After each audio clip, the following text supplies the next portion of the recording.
বাড়িতে যদি একটু অন্যরকম রান্নাবান্না করতে হয় তাহলে এই ধরনের গ্রেভি আপনারা বানিয়ে ফ্রিজে স্টোর করে রাখতে পারেন। মোটামুটি এই একটা গ্রেভি দিয়ে 10 রকম রান্না করা যায়। আর এই গ্রেভিটা বানাবার জন্য এখানে আমি নিয়েছি 3টে মিডিয়াম সাইজের পেঁয়াজ, 4টে মিডিয়াম সাইজের টমেটো, রসুন আদার পরিমাণটা পরে বলে দিচ্ছি। প্রথমেই কড়াইতে দিয়ে দিলাম 3 টেবিল চামচ পরিমাণে সাদা তেল। তেল গরম হয়ে গেলে কিছু গোটা গরম মশলা ফোড়ন দিয়ে দেব। গোটা গরম মশলার মধ্যে আছে 3 টুকরো দারচিনি, 2টো বড় এলাচ, 5টা ছোট এলাচ, 6-7টা লবঙ্গ, 1 চা চামচ গোটা গোলমরিচ আর 1 চা চামচ জয়িত্রী। 1 টেবিল চামচ পরিমাণে দিয়ে দিলাম শাহি জিরা। তার সাথে দিয়ে দিলাম টুকরো করে কেটে নেওয়া টমেটো, টুকরো করে কেটে নেওয়া পেঁয়াজ, 1.5 ইঞ্চি আদার টুকরো, আর দিলাম 15 কোয়া রসুন। গ্যাসের ফ্লেমটাকে একটু বাড়িয়ে দিয়ে মানে হাইতে করে দিয়ে মিনিট 3 এগুলোকে ভেজে নেব।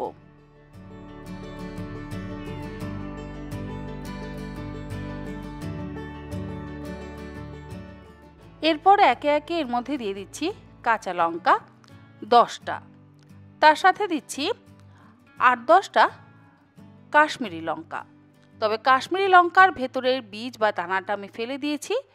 2টো তেজপাতা, 2 টেবিল চামচ পরিমাণে চারমগজ, 2 টেবিল চামচ পরিমাণে কাজুর টুকরো, 2 টেবিল চামচ পরিমাণে সানফ্লাওয়ার সিডস, 1 টেবিল চামচ পরিমাণে পোস্ত আর 3 টেবিল চামচ পরিমাণে কসুরি মেথি, 2 টেবিল চামচ পরিমাণে গোটা ধনে, 2 টেবিল চামচ পরিমাণে লবণ। সমস্ত কিছু দিয়ে আবারও মিনিট 3 একটু মিশিয়ে ভেজে নিচ্ছি। এরপরে এর মধ্যে দিয়ে দেব 1 লিটার জল। জল দেওয়ার পর গ্যাসের ফ্লেমটাকে একটু বাড়িয়ে দিয়ে মানে হাইতে করে দিয়ে ঢাকা দিয়ে প্রথমে 2 মিনিট ফুটিয়ে নেব।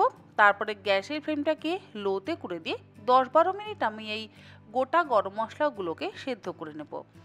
আর এই যে এই পরিমাণে মশলা আমি বানিয়ে নিচ্ছি, এই মশলা দিয়ে কিন্তু অনেক রকম রেসিপি যেমন বানানো যাবে, অনেকগুলো রান্নাও করা যাবে।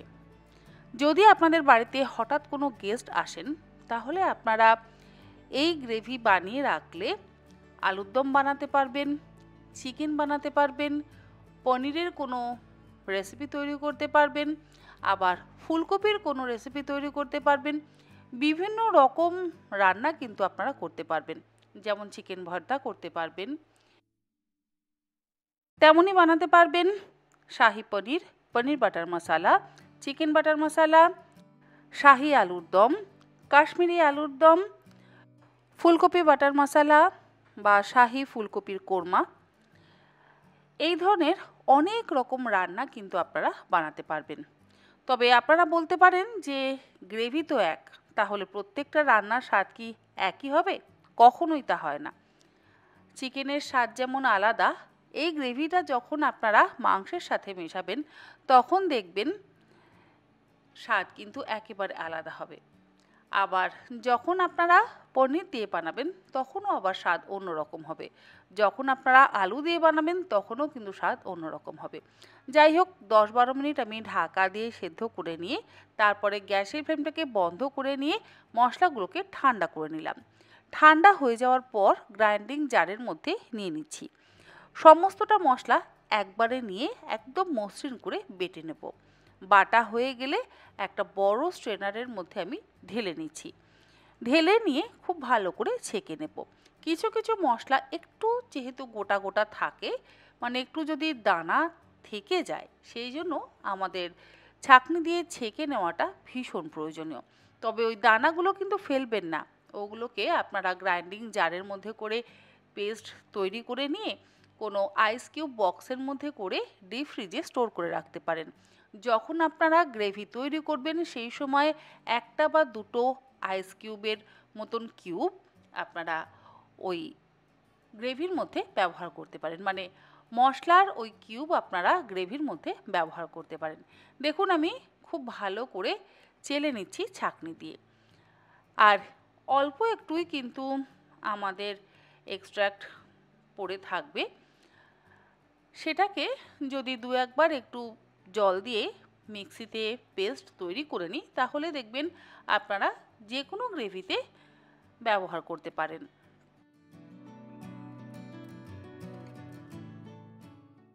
দেখুন, যে পরিমাণে মশলা আমরা তৈরি করেছি, এই পরিমাণে মশলা দিয়ে অনেকগুলো রান্না কিন্তু করা যায়। আর মোটামুটি 2 হাতা থেকে 3 হাতা মশলা যদি আপনি দেন, তাহলে 10 জন মানুষের রান্না সহজেই করে নিতে পারবেন। রান্নাতে খুব বেশি মশলা ব্যবহার করবার কিন্তু প্রয়োজন পড়ে না, শুধু প্রয়োজন পড়ে একটু টেকনিকের, কিছু টিপসের। তৈরি হয়ে গেল অল পারপাস গ্রেভি মশলা, যেটা দিয়ে আপনারা চাইলে 10 রকম রান্না কিন্তু করতে পারেন। আর কিছুটা গ্রেভি মশলা আপনারা ডিপ ফ্রিজেও রাখতে পারেন, আর কিছুটা গ্রেভি মশলা আপনারা নর্মাল ফ্রিজে স্টোর করতে পারেন। এই গ্রেভি মশলা নর্মাল ফ্রিজে 15 দিন কিন্তু রেখে দেওয়া যাবে। আশা করি আমার আজকের এই গ্রেভি মশলার টিপস আপনাদের ভালো লাগলো।